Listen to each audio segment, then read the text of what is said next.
Don't tell me any different. I have to leave at 7:20, and that's the way it is. 7:30.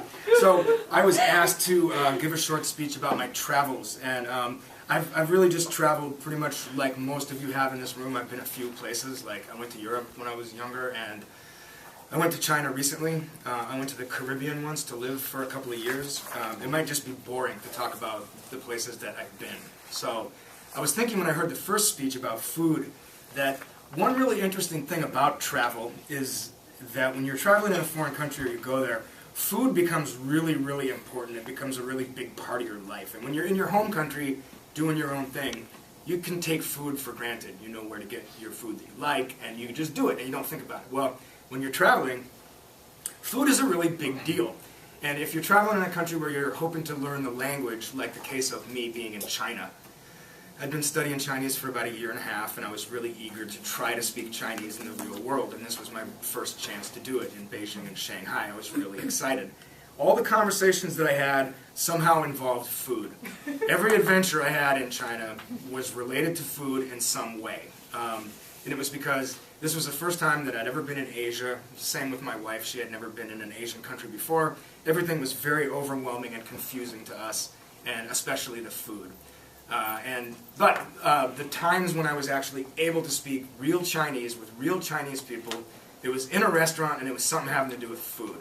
The first time it happened was my first day in Beijing when we woke up in the morning in China where we'd never been before, and we said, let's just eat breakfast at the hotel. It's so easy. There's a nice buffet and they have American food and French toast and eggs. It's great. So we'll just eat that. It's great. Then we walked all around, and later on my wife said, let's go back to the hotel and eat more American food. And I said, no, we're in China. We're going to get the cultural experience here. We're going to go off the main street into a little neighborhood, into one of these tiny little places where they make noodles right on the street. We're going to eat there. And you know, I did this every day that I was in China. My wife never joined me even once for that. These were the best times I had in China, in restaurants that were much smaller than this room, where the food was much better than at my hotel. The first time I did this was this restaurant that was like a little sandwich place. I just did the best I could do with the menu, and I ordered what sounded like a great little sandwich. As I was eating my sandwich, I thought, this is pretty good. Pretty good. I'm still looking at the menu. I've been studying the characters, and I'm puzzling through. See, that really looks like the character for donkey. That can't be right. But at this point, I'm eating the last bite of my sandwich. It was quite tasty. Why does that say donkey? Why? Why? You know, it really looks like donkey. It really does. So I asked the waitress, come here a second, what does this mean?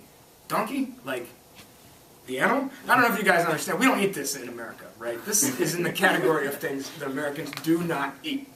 So she said, yeah, donkey. That's right.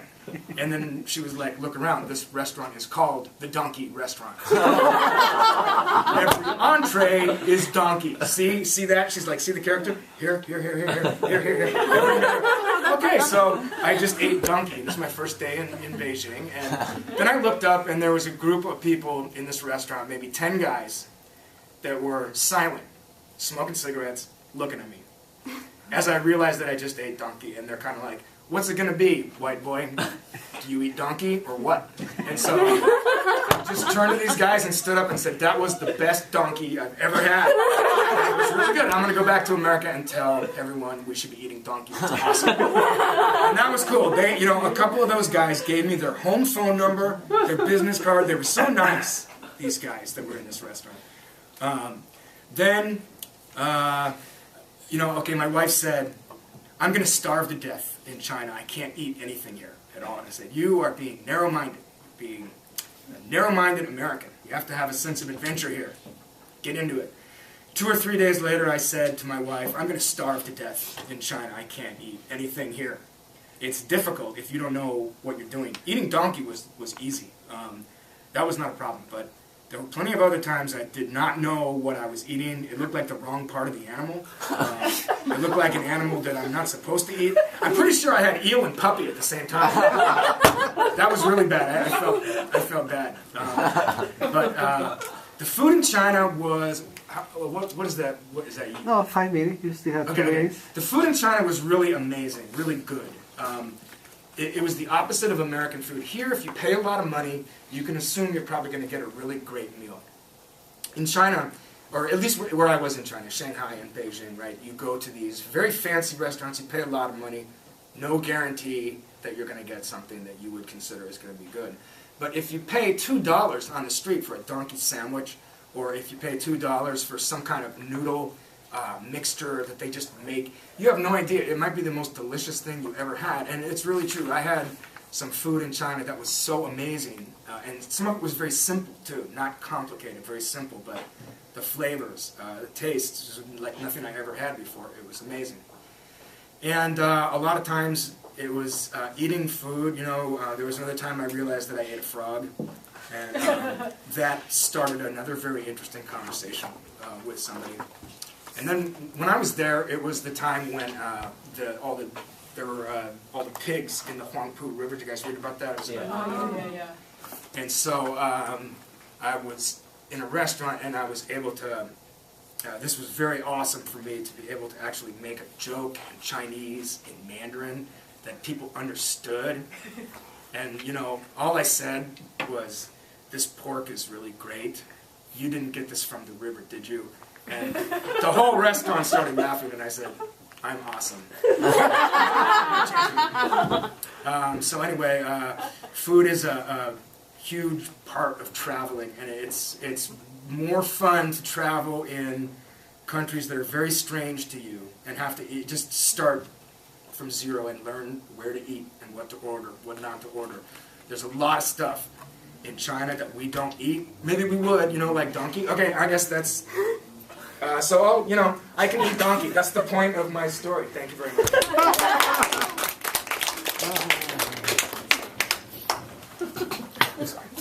Thank you so much, Tim. You gave such a good speech, especially giving us very short time to prepare. So next, let's go into our second session, table topic, Toastmaster.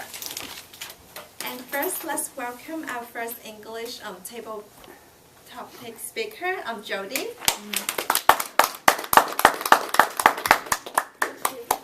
Thank you. Wow. Actually, my topic today is also about food. It just seems like me and Robert and everybody and Tim, we all coordinated. And I guess either that or we're really hungry or just because we are, you know, Chinese American, we love food. But I can agree with Tim more on what he said. Food is a big part of travel, and I love traveling and love food, and I'm Chinese, so it's all about food.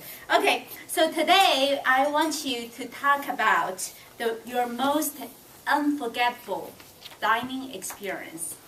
So you can think about three aspects, right? Either this is something, the food itself is really special or bizarre, like you eat some ants, or burger with some worms inside. That makes it unforgettable experience. Or you can think of a person who you dined with. For example, you dine with this guy who's just smelly the whole time, and you're like, that's unforgettable. I'll never dine with him again. I would never eat with him again.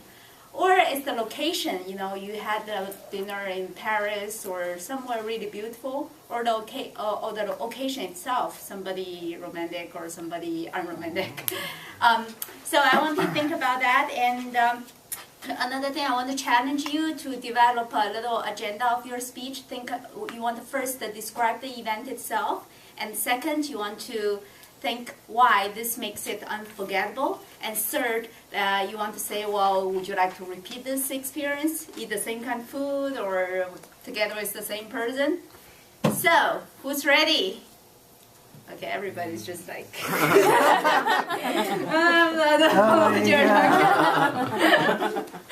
I love this moment, right? Every time, like, when you are here, like, oh, who's going to do the first one? Everybody's like... Okay, now... Okay, should we start with our new guests here? We might try a member first, and then Okay, we'll try the member first, and then, okay. I will volunteer. Oh, Yay.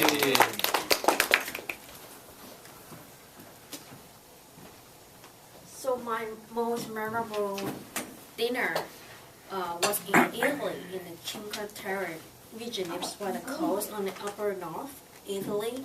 It was 2 years after I got married with my husband, so it was our honeymoon, delayed honeymoon.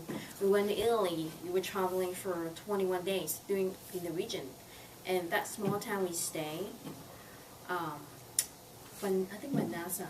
And then we stayed in a bed and bath, and the owner happens to own a restaurant. And she said you can get a 20% discount on dinner if we dine there.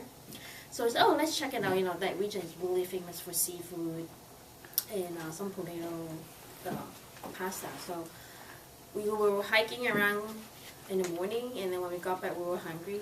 And the restaurant is really unique and cozy setting. They have a fireplace. They have some small table, but mostly two-persons table because mostly couples go there. So we sat down, and when we order with speaking Italian because we practiced before we went. It was a unique experience because we never would order food besides Chinese in another language. Then I ordered a couple like seafood appetizer. The food tastes really good. I think especially when your emotion was high and excited, when you have a relaxed experience, that's when the food tastes the best. And also because I was with my husband. We were very happy. And that's the best dinner we ever had, and we always brag about maybe we should go back sometime.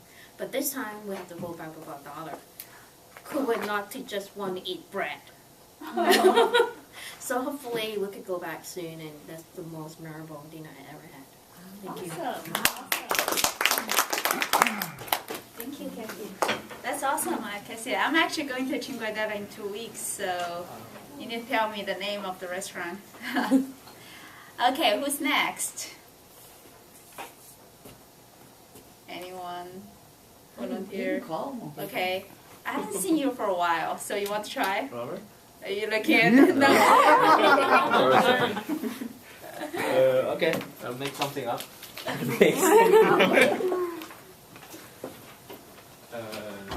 Okay. Good evening, everyone. Probably talk about two separate experiences.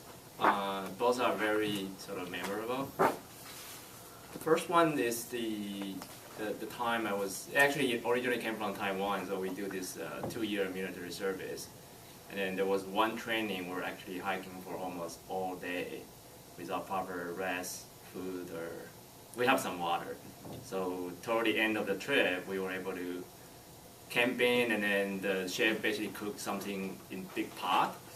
It wasn't actually a good food at all, but because we were so exhausted for the whole day, so we feel that's the best meal we actually ever had in the entire training. So that's kind of one memorable experience, because the training was actually really, really tough. Nobody really treated like us before, right? So you were hiking for a whole day and then all kind of exercise.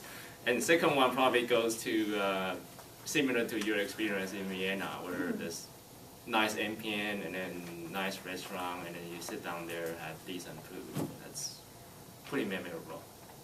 Yeah, that's all. Thank you. So that's good. From what I understand, the first experience is nice because it's horrible, the training, so whenever you have something to eat, well, it's awesome. And then the second day experience is really about good food. Okay, so I want to challenge one of our guests. Anyone? Okay, cool. Yay!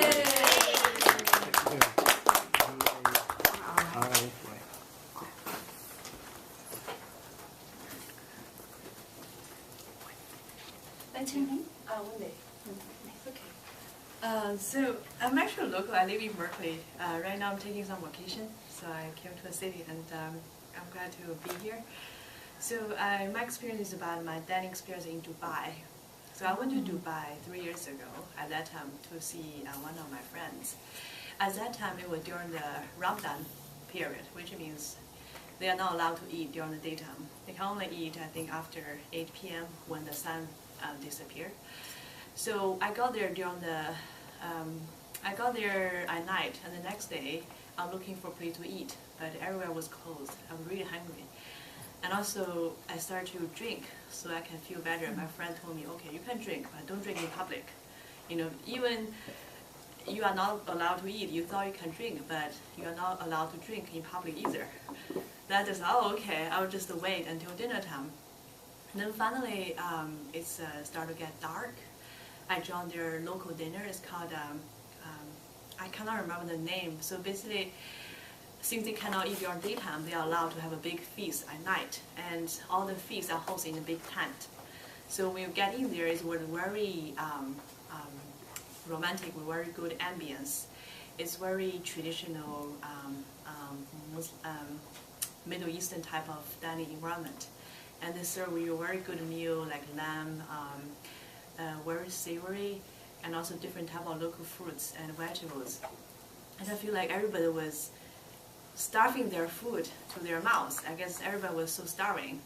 And what I find unique is about, you starve for a whole day and you eat a big meal during the night. So what's the point of doing that? But later, they told me that it's a religion thing, and I'm glad I'm not religious. So I just eat whatever I want. I have to do that when I was there because I want to respect the religion. So that's very forgettable because I never really starve myself and wait for the good meal. So it's first time happening on me, and that's it. Yay! Thank you. I think with that, we just conclude our English table topic session. Thank you. Good job. Thank you so much, Turkey.